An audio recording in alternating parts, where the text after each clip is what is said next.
আসসালামু আলাইকুম রহমতুল্লাহ। মহান আল্লাহ রাব্বুল আলমিনের শুকরিয়া যে আমরা একটি নৈতিক দায়িত্ব পালন করার জন্য এখানে এসেছিলাম।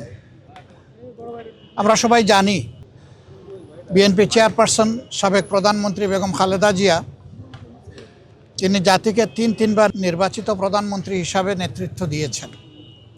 এর বাইরেও তার একটি সংগ্রামী আপসহীন জীবন ছিল। তিনি গণতন্ত্র পুনঃপ্রতিষ্ঠা এবং মানুষের নাগরিক অধিকার প্রতিষ্ঠার জন্য আজীবন লড়াই করে গেছেন। সেই লড়াই করতে করতে তার শেষ জীবনটা অত্যন্ত বেদনাদায়কভাবে জেলেও একাকিত্বে কেটেছে। এই সময় যারা দেশ শাসন করেছেন তারা তার সাথে অমানবিক আচরণ করেছেন। তিনি যখন গুরুতর অসুস্থ হয়ে পড়লেন তখন তাকে বিদেশে নেওয়ার জন্য দল পরিবারের পক্ষ থেকে বারবার অনুরোধ করা হয়েছে। সরকার তো আমলে নেইনি, বরঞ্চ এগুলা নিয়ে বারবার উপহাস করেছে। আল্লাহ তাআলার বিচার, ইতিহাসের অমুক বিধান, শেষ পর্যন্ত তিনি চিকিৎসা নিয়েছেন, বিদেশেও গিয়েছেন, কিন্তু ততক্ষণে তার বিশাল ক্ষতি হয়ে গিয়েছে। সেই যে তিনি ব্রিটেন থেকে ফিরে আসলেন, আর কিন্তু বিদেশ চিকিৎসা নিতে যাওয়ার মতো উপযুক্ত স্বাস্থ্য আর তার থাকলো না। স্বাস্থ্যটা এতটাই ভেঙে পড়ল যে শেষ চিকিৎসা তাকে দেশেই নিতে হয়েছে। এই ক্ষেত্রে আমরা তার আত্মার মাগফিরাত কামনা করি। মহান রাব্বুল আলমিনের দরবারে দোয়া করি আল্লাহ তার বান্দির উপরে রহম করুন এবং জান্নাতের সর্বোচ্চ দরজা তাকে দান করুন।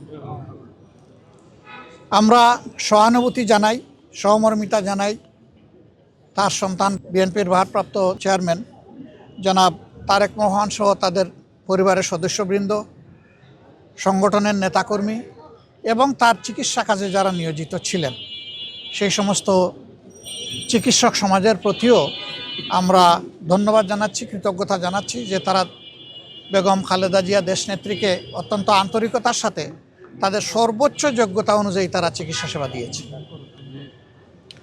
এটা আমাদেরকে অনুপ্রাণিত করে যে ভবিষ্যতে নাগরিকরা এমনটাই আমাদের দেশের চিকিৎসক সমাজের কাছে আশা করতে পারেন।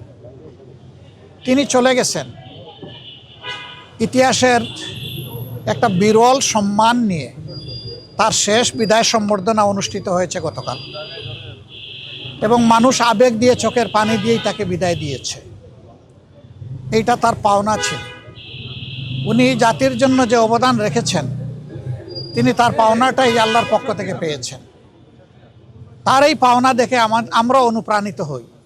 আমরাও যদি জাতির জন্য সেরকমটা অবদান রাখতে পারি, হয়তোবা এদেশের মানুষ আমাদেরকে এইরকমই একদিন বিদায় দেবে। এটা সবার কপালে জুটে না। এই সম্মানটা পাওয়া, মানুষের চোখের পানি দিয়ে বিদায় সম্বর্ধনা পাওয়া, এটা বিশাল ব্যাপার। আমরা এই জন্য আল্লাহ রাব্বুল আলমিনের শুকরিয়া আদায় করি যে তিনি তার বান্দির প্রতি রহমশীল হয়েছেন। দেশ এখন একটা গুরুত্বপূর্ণ বাঁকে আছে। আগামী নির্বাচন অনুষ্ঠিত হবে একই দিনে, জাতীয় সংসদ নির্বাচন এবং গণভোট। সংস্কারের জন্য গণভোট আর সরকার গঠনের জন্য সাধারণ নির্বাচন। 12 তারিখের এই নির্বাচন নির্বিঘ্ন হোক, সুন্দর হোক এবং গ্রহণযোগ্য হোক, আমরা এটা দোয়া করি। আজকে এই বিষয় নিয়ে আমরা আলাপ আলোচনা করেছি এবং আমরা এটাও বলেছি, প্রিয় দেশের স্বার্থে অতীতে আমরা একসাথে কাজ করেছি, আগামীতেও দেশের স্বার্থে ইনশাল্লাহ আমরা একসাথে কাজ করব। তারেক রহমান সাহেব সহ বিএনপির নেতৃবৃন্দ একই আকাঙ্ক্ষা ব্যক্ত করেছেন, আমরাও একই আকাঙ্ক্ষা ব্যক্ত করেছি। এমনকি আমরা এটাও বলেছি যে 5টা বৎসরের জন্য জাতির স্থিতিশীলতার স্বার্থে একটা সুন্দর পরিবেশ ফিরিয়ে আনার স্বার্থে আমরা সবাই মিলেমিশে ভালো কোনো চিন্তা করতে পারি কিনা সেইটাও আমাদের চিন্তা করা দরকার। এবং আমরা এটাও বলেছি, নির্বাচনের পরপরই, সরকার গঠনের আগেই আমরা ইনশাল্লাহ বসবো, খোলা মনে কথা বলবো, জাতির জন্য আমরা চিন্তা করব, জাতির জন্য আমরা সিদ্ধান্ত নিব। আপনারা দোয়া করবেন আমরা সবাই যেন ম্যাডাম যে ঐক্যের জায়গাটা পাটাতন যেটা তৈরি করে দিয়ে গেছেন তার উপর দাঁড়িয়ে আমরা যেন আমাদের দায়িত্ব পালন করতে পারি। আপনাদের সবাইকে অসংখ্য ধন্যবাদ। আবারও ম্যাডামের আত্মার মাগফিরাত কামনা করছি এবং শোক সন্তপ্ত পরিবার, তার আপনজন, প্রিয়জন, তার সহকর্মীবৃন্দ তথা দেশবাসীর প্রতি আমরা গভীর সমবেদনা জ্ঞাপন করছি। আসসালামু আলাইকুম ওয়া রাহমাতুল্লাহ।